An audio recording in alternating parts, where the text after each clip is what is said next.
Hey guys, welcome to my channel, Passion for Tone. My name is Joe Wyatt. Guys, today, another special video for you. Still out in Southern California at Bad Cat Amplification with the one and only John Thompson. John? Thank God there's only one of me. Yeah. Yeah. One of me too. Yeah. Well, So, thank you for coming. I'm glad to have you here. I mean, I had such a great time with you out in Texas. I couldn't wait to see you again. Same here. Welcome to California. And so here's my humble little shop. This is our lobby. When you walk in, you'll see this and the whole wall of, little orphans and things that we play with and test out. Absolutely. And things you shouldn't see. Shouldn't see. Some things you shouldn't see. For sure. And then so let me just a few offices, and that's kind of dull stuff. So let's walk out back where all the crazy stuff happens. There's a whole host of people who are working much harder than me and are much smarter than I am. So here is, come on, follow me this way. Yeah, all right. So this is our primary assembly line right here. You see these guys right here. And essentially it sort of starts from this end on the far end over this way. And amps get populated and built piece by piece, and they work their way this way. Okay. And I'll catch you some along the way here. Got some jigs being done for potentiometers and little things like this. Oh, nice. That's smart. See, that way we can put these All at once. hand-wired amps together much quicker and much more mistake-free, right? Sure. And I come this way.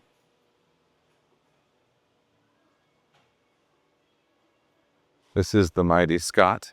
All right, Scott. Scott invented the cotton gin back in the, no, I'm kidding, I've made that. Joe Wyatt. Yeah. Nice to meet you. Nice to meet you as well. Pleasure. But everything starts here. The chassis begin.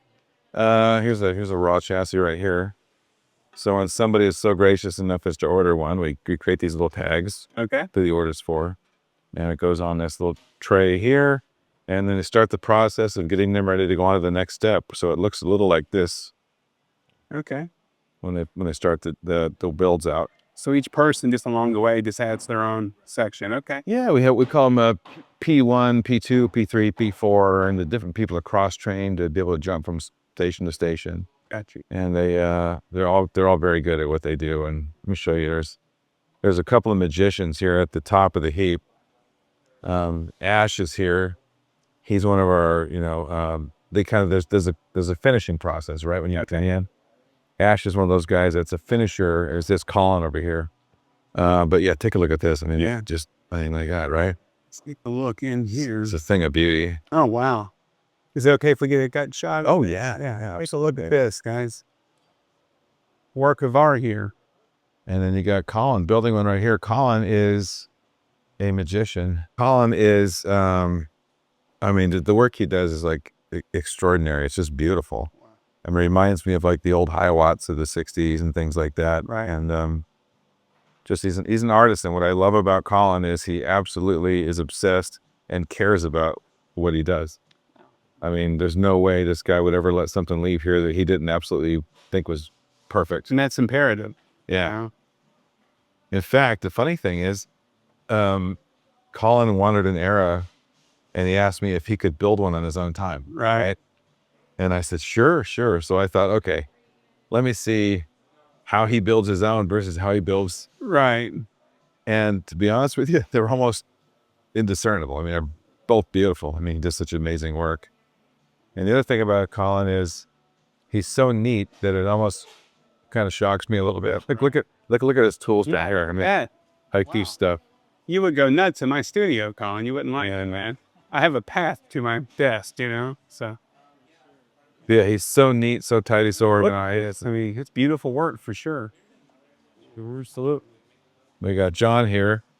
He's also one of the finishing. He's so good at what he does as well. But John has a special talent that I will. If you give me a second, I'm gonna go grab something. Okay. Here. John made this. Look at that. And as like one of his hobbies, he works with these guys who they do these like videos where they're like, actual puppets in like record stores and things like that. And so he brought this into work one day and said, hey, what do you think of this? That's I'm like, yeah, that's like really cool. Every amp should come with a small one. Yeah. I'm gonna sit it here for now. But one of the things we do, right? When you're doing something that has as many complicated pieces as like a really like hand-wired amps like the Era and the Cub V, one of the things you can do that will make it affordable is you invest a lot of time and energy doing things like this, right? These are little, little wiring harnesses, things that are going different parts of the amp, right? Gotcha. So this is for a specific piece in the Era, right? And this is for a specific piece in the Era. So they're all pre-cut. So when Colin is building something, or John's building something, or Ash is putting one together, it's all right here. You know, all the stuff that they need is all pre-cut. Like here's get that, right? Wow. So it's already perfect, ready to go. Yeah, It's soldering in place. Right. Brilliant. So you have to do that if you're going to be efficient. All right. And the other thing about it is when these things get finished and they make their way over to Jerry or Gary here, they just work. Right. You know, the amount of failures that come off this line are, I mean, they're like 1%. Wow. I mean, it's like nothing. No. Right. That's amazing. And the way these guys work is, you know, one guy does their job, station 1, let's say, goes to station 2. Station 2 inspects station 1, signs off on it. Gotcha. Does station 2, goes to 3. Station 3 inspects 2, signs off on it, and it goes to the next station.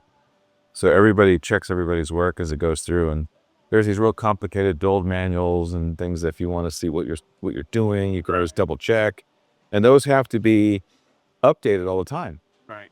Because we'll find that, hey, you know, this is actually a little easier to build it like this. I think it looks a little better. Let's change that. So and these guys have meetings, I mean, every single day.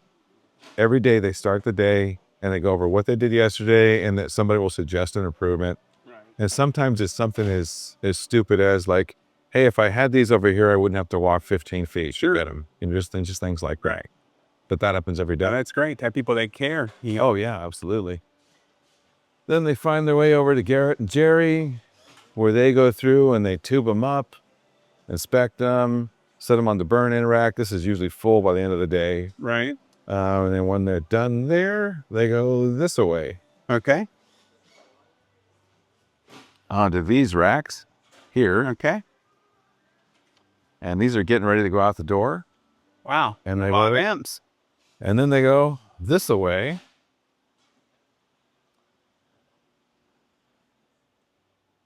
Where they get put into cabinets.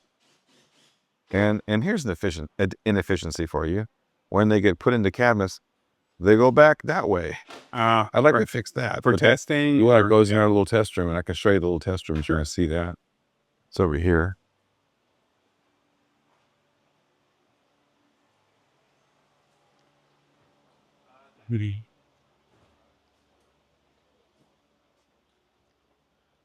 It's a little messy the minute, but looks good to me. Yeah, you get the idea. That's the thing about our crew. This place is like, I've had people that own other amp companies, right? That come by and that hey, can I store something in your yard or something around NAM time especially. But the first thing they say is, oh my God, this place is so neat. And I'm looking at it, oh, it's a mess. No, it looks amazing. So these guys are super, super tidy and super organized. But yeah, the amps go up here, they get tested. And then we have a switcher here where we can compare them against ones that we have, you know, that we being like, you know, sure, you know, golden samples, etc. And we keep an array of guitars up here on the wall, whatever. People bring in their own stuff. There's some of my stuff up there. It's all just great stuff. All just piled in.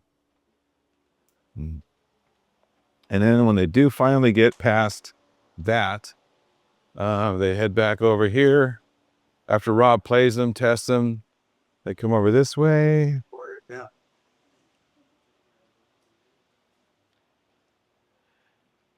And here is the last set of eyes they get to see him before they go out the door. This is Rob. And hey, Rob.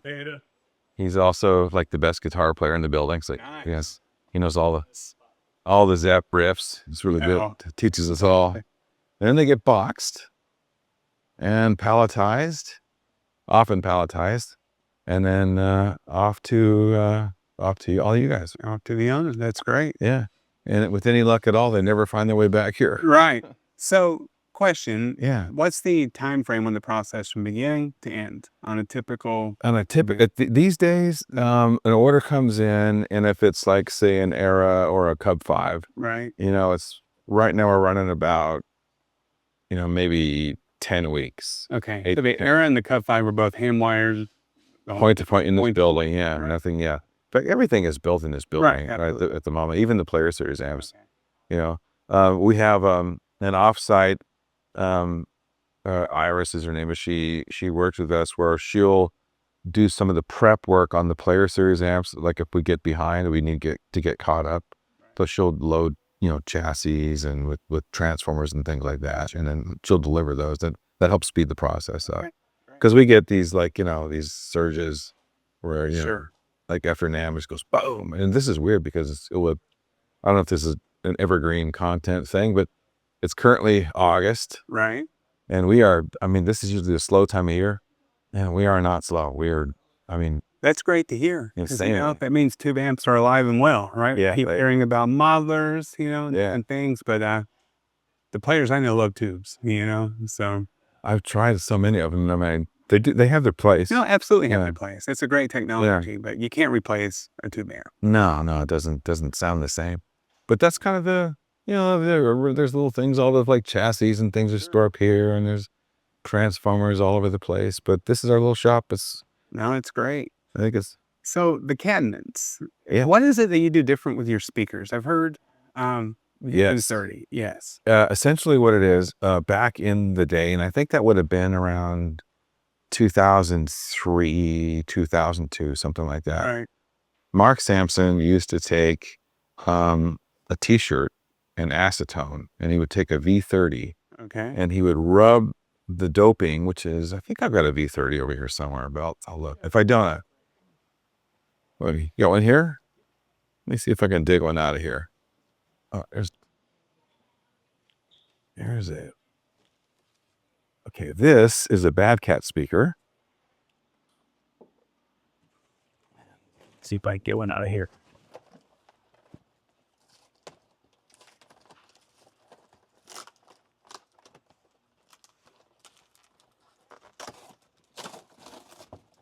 There's a V30. Okay.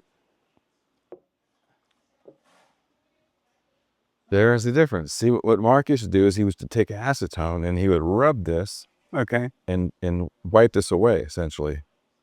And what that had the effect of doing was it made it sound more open, okay, and not such just like insane mid hump like you hear in V30s oftentimes, right? And the bottom end was like a little looser and a little more like responsive.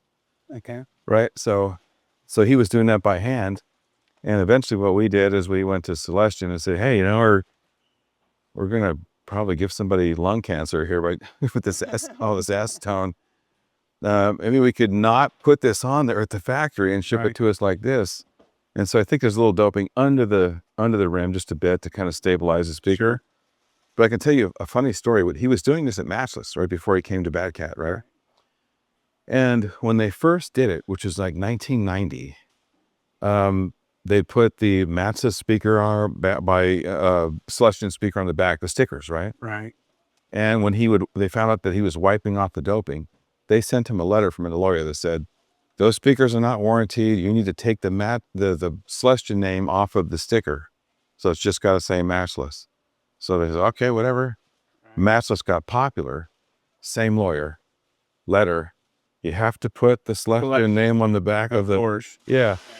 He used to keep those two letters in his office, the two side by side. That's a great story. So if you want to see the difference, that's what they are. I mean, they're basically almost identical speakers. So talking about the doping, it's here. The shiny part here is being removed. Here.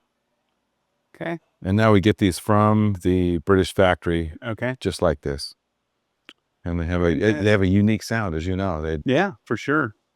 They definitely, you wouldn't think it'd make that big a difference, but it's a huge difference. As in most things, it's the small things that change everything, right? So, and what's interesting though is a lot of people, maybe even myself included, prefer the stock vintage 30 on our higher gain stuff. Right. Like sense. Yeah, like on the Hot Cat and the Lynx and stuff. Maybe. So Yeah, and this to me sounds better with the Black Cat and the Cub, and I like this with the Jet Black too myself. all right, okay, But that's just my personal preference. excellent. Which I suppose all that matters, right? Right, Yeah. it's for sure. It's your company. Let's see. I think that's about all we got going on in the building. All right. As far as like how things get done. I know one thing you'll notice about our place, typically you'll see like parts inventories in one place. It's all over the place because like the stuff that she's going to need is right here. Okay. Right? And the stuff that he's going to need is on bins right there. And I see. hard to keep The everything. closest to the employee Yeah. for the job they're doing. That's smart. But that's my crew. I got the best. I mean, I absolutely have the best crew in this business. I mean, Well, when you walk in, you see smiles, you know, so that's huge. yeah. All right. And these guys know what they're doing, and they've come from bigger companies like Fender and all these different larger businesses, and they always say they love it here. Right, right. All right. John, thank you so much. Thank you, John. All right.